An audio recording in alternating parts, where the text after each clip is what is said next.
They told you the system was fixed. They told you the banks were saved. They told you the Great Recession was a one-time event, a lesson learned. But what if they were lying? What if the entire financial system you're living in right now, your struggling savings account, the insane housing market, that gut feeling that the economy is a rigged casino isn't just recovering from 2008, but is actively being drained by the very same people who caused it?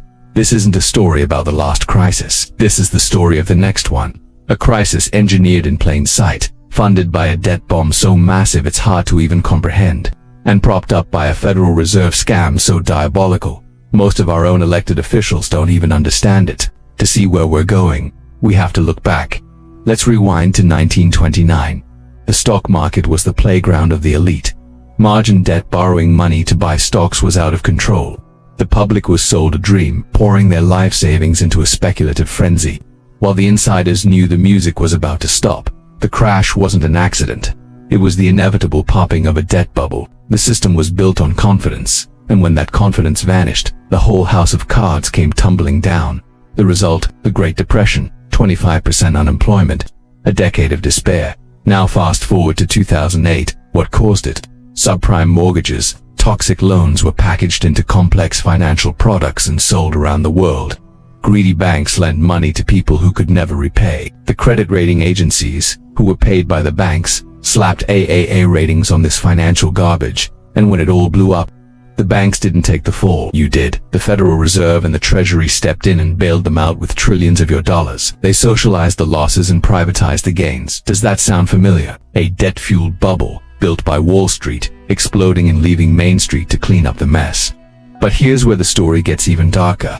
After 1929, we got the Glass-Steagall Act. This was a crucial law that built a firewall between your boring, safe commercial bank where your checking account isn't the wild, risky investment bank, the casino. It worked for over 60 years, keeping the system relatively stable. Then, in 1999, that firewall was torn down.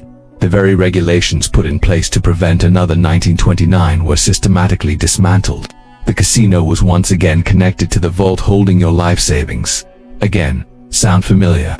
A system stripped of its safeguards, setting the stage for an even bigger, more complex disaster. After 2008, the politicians stood at their podiums, their faces grim, and promised never again. They passed the Dodd-Frank Act. They talked about stress tests and responsible regulation. It was a great show, a fantastic piece of political theater. But behind the scenes, they weren't building a stronger foundation. They were just moving the rot underground. They weren't fixing the leaky pipes. They were building a massive, hidden, and infinitely more dangerous financial reservoir.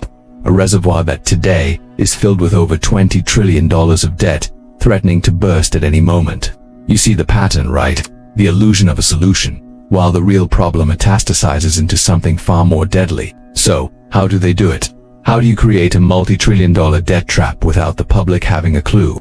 It's not through secret meetings in smoke-filled rooms. No, it's done out in the open, using a boring, technical, deliberately complex financial tool that sounds like accounting jargon. A tool that was supposed to be a temporary band-aid after 2008. A tool that has now become the engine of the entire fake economy. It's called the Reverse Repurchase Agreement Facility. Yeah, I know, it's designed to sound boring.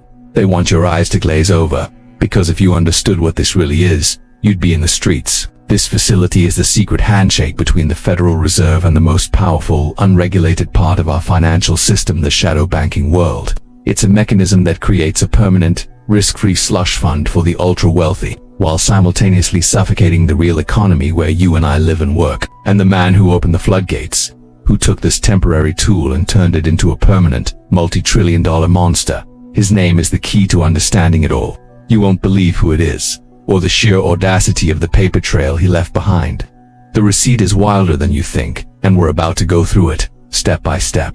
So, what is this reverse repo facility? And why is it the heart of what many are calling a $28 trillion scam? Let's break this down. No complex jargon. Imagine our financial world has two main parts. First, there's the real economy. That's you, me, the local businesses on Main Street. We need loans to buy houses, start companies, and grow. This is the productive engine of our society. Then, there's the shadow banking system. This is a massive multi-trillion-dollar network of hedge funds, institutional investors, and crucially for our story money market funds. Think of these funds as giant uninsured savings accounts for corporations and the super rich. They park hundreds of billions, even trillions, of dollars there because it's supposed to be extremely safe and liquid. Here's where the problem starts. After the 2008 financial crisis, the Federal Reserve slashed interest rates to nearly zero. The goal was to encourage lending in the real economy, but for these giant money market funds, 0% interest is a disaster. They can't generate any return for their wealthy clients. So, they start yield hunting, taking on riskier and riskier short-term debt to find a profit. This creates the exact kind of instability that led to the 2008 crash in the first place. So, in 2013, the Fed, under then Chairman Ben Bernanke, introduces a supposedly temporary fix, the reverse repo facility. Here's how it works in simple terms. The Fed goes to these money market funds and says, hey, we see you have trillions just sitting there, earning nothing. We'll make you an offer you can't refuse. Give us your cash as an overnight loan, and we'll give you a guaranteed risk-free return. And as collateral, we'll give you our own US Treasury bonds. Let that sink in for a moment. The Federal Reserve is using its own practically infinite balance sheet to create a risk-free, guaranteed investment exclusively for the shadow banking system. It's like a financial black hole. Now, why is this a scam? Let me give you 5 numbers that expose the entire charade. Number 1. $2.2 trillion. That was the peak amount of cash parked daily in this facility back in 2022. That's not over a year.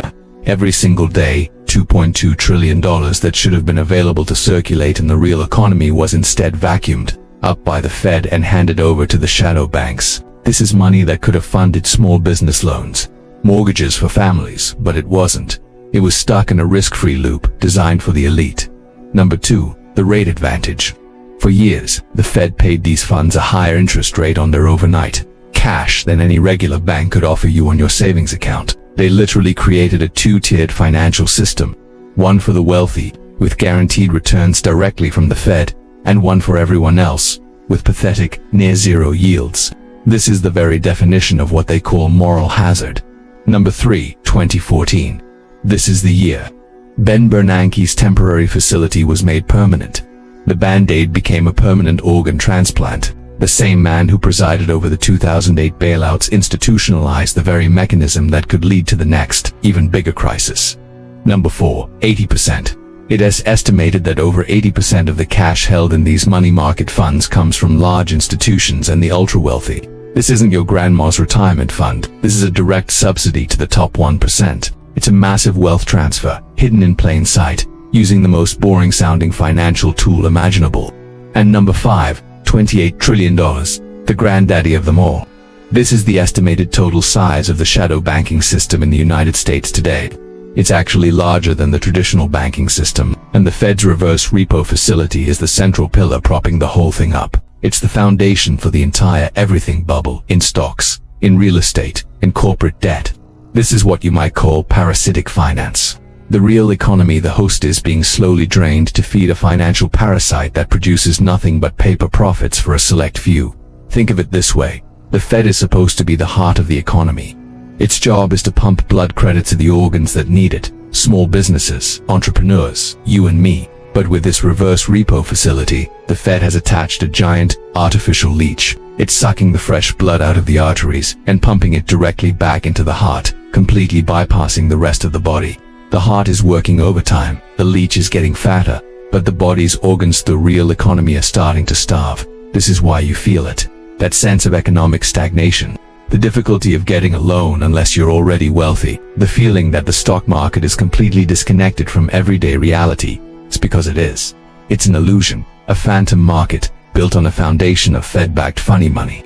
This engineered bubble has one purpose: to protect the asset portfolios of the wealthy, at the direct expense of everyone else. It's arguably one of the greatest acts of financial collusion in modern history, and it's happening every single day, right under our noses. So, where does this leave us? The stakes could not be higher. The 2008 crisis was a car crash. The system we have today is like a high-speed train, and the Fed's reverse repo facility is the broken brake line.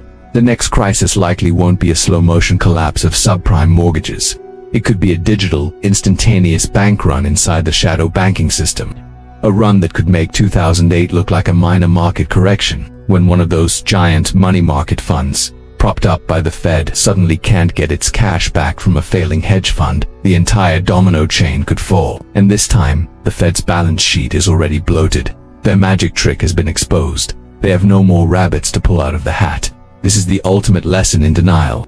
We are trusting institutions that are built on borrowed time, funded by borrowed money, and run by people who believe they can control the very chaos they VA unleashed with their complex models.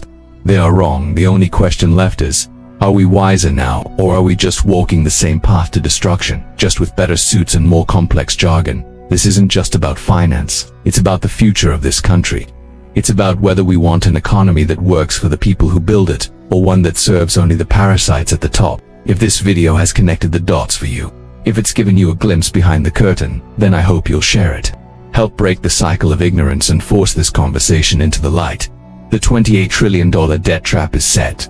The question is, will we be the generation that finally demands change and builds something new from the wreckage? The clock is ticking. Thanks for watching. If you found this valuable, please like, subscribe, and share it with someone who needs to see it. See you next time.